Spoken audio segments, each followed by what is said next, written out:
This next game got picked for me to play all the way back in October. Let's spin the wheel and see what it is. All right, it's time to pick another game. We're going to shuffle, shuffle, shuffle, shuffle. It's Halloween. These are retro games. It's all the retro games on the list. Let's go. All the horror-based retro games on the list.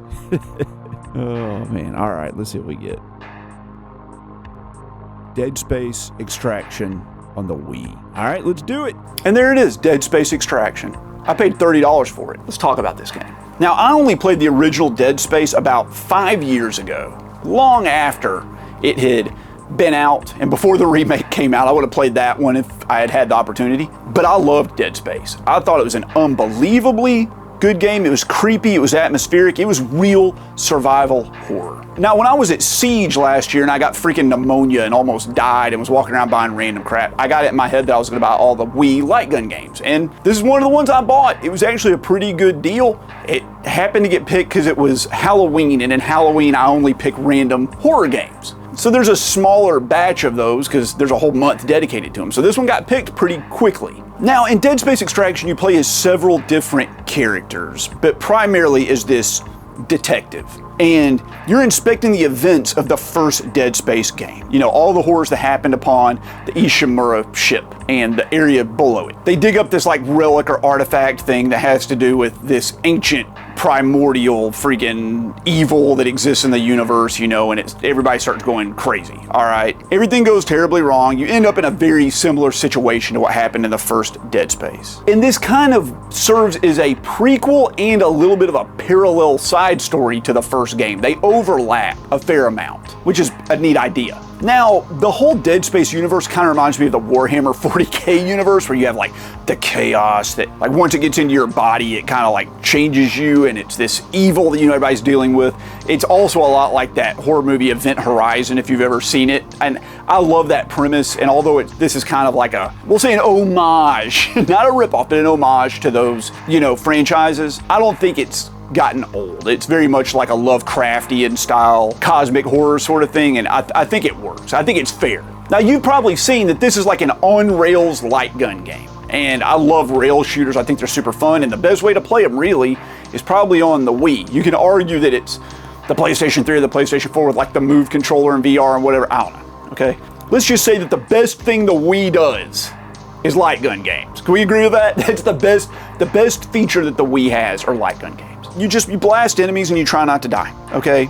But it has this weird thing where like half the game is almost these scripted sort of cut scenes as you're moving around, and it has severe shaky cam syndrome, which if you remember the early 2000s up to the mid 2010s, everything was shaky cam. You'd watch a movie and just the camera was shaking like hell, and it was super popular. And this game has that. And it makes you feel like you're in the action, but there's a problem with it. It makes it really freaking hard to aim and shoot when the screen is bouncing around and the main character is looking all over the place and you don't know where they're going to look, right? You're not controlling where the character looks, you're just aiming and shooting what's on the screen. So as the character's like walking around and they're looking around and like turning and doing all their stuff, like you're trying to shoot an ammo crate over here and the character like looks at it and then they like turn and look, and you like keep missing your shots, right? And then they take off running, and you're like, Jesus Christ, will you freaking hold still for just a second so I can shoot this damn ammo crate? That's really annoying. But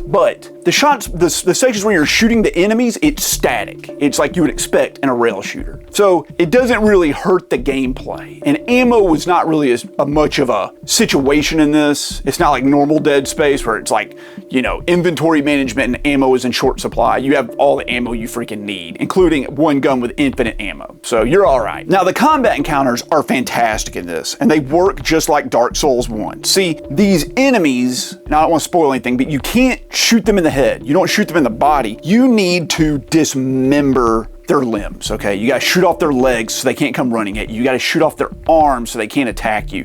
You gotta blow them into pieces. And that's such a unique and cool idea, and I love the way it's handled in this game. Instead of your guns being like bullets, like single points or like a laser, they're like flat saw blade type projectiles for like severing limbs.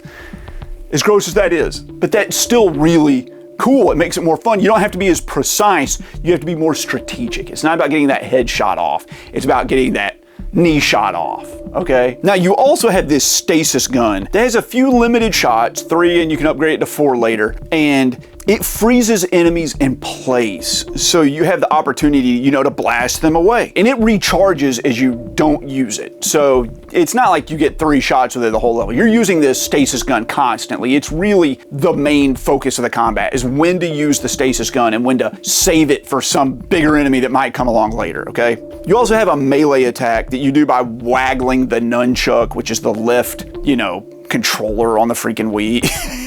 And you also have a flashlight you have to recharge by waggling the joystick. What was it called? The Wiimote. That's it. That's what they're called, Wiimotes. So this game, while the pointing and shooting is fun, they did insert some Wii waggle bullcrap, okay? I didn't like that. I didn't like having to waggle the controller for melee attack. It could have just been a button. You just had a button. Instead, you're over here like shaking the freaking Wiimote around while trying to aim with the right hand and shoot. It's not a good look, obviously. I just did it. It's not a good look. I mean, that was like the common practice for the day, right? For the Wii, all right? Every game had to have that. Now, the graphics in this look freaking great for a Wii game. I haven't played a Wii game in a number of years, and I was kind of blown away with how good they looked. I think they also put this out on the PS3 later, or maybe at the same time, I can't remember. And I don't know which one's the better version, but this one was good enough, man. It was a great freaking version of the game. I played it on the Wii U because that's what's hooked up, and it outputs HDMI for my capture card and all that. And I don't know if that upscales it or makes it look better, but I was impressed with it. All right, it looked good. And I love how cinematic the game looks. It feels like you're in a movie, right? Even when you're not in control and the character's freaking haphazardly looking around all over the place and stuff. It does make you feel like you're there. Now, something important to mention is that rail shooters are like arcade games, and they freaking can be really short experiences. Not this game. This is a fully fleshed out, like 10-hour campaign.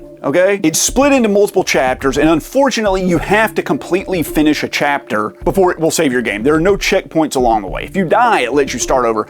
But if you need to stop playing and come back, like I did 3 times in the first level because my kids kept breaking stuff upstairs and I had to stop what I was doing to go up there and help my wife, you have to replay the entire level. Okay? You got to finish the level to save your progress to come back later and play. And another down point to it is that this game can get really intense, which is good for a survival horror game. But when an enemy jumps on you, you have to waggle the Wiimote and nunchuck to get them off. And then after a freaking hour of this crap, which is about how long it takes to beat a chapter, my wrists actually started to hurt. And I actually had to take a break at one point. I had to take a break because my wrists were sore from all the Wiimote waggling. And I remember that being an issue when people got like freaking carpal tunnel syndrome from playing Wii bowling too much. There are also these puzzle elements in this where you have to hack a control panel by like grabbing the power with the Wiimote and physically dragging it through the air. And it's not very precise, which can be frustrating, but they often will make you do this while you're being assaulted by enemies. So you have to like open the control panel and drag it a little bit to a little stopping point and then go shoot some enemies and then go back and forth and drag it a little bit more and then shoot some enemies and then go back. I didn't like that.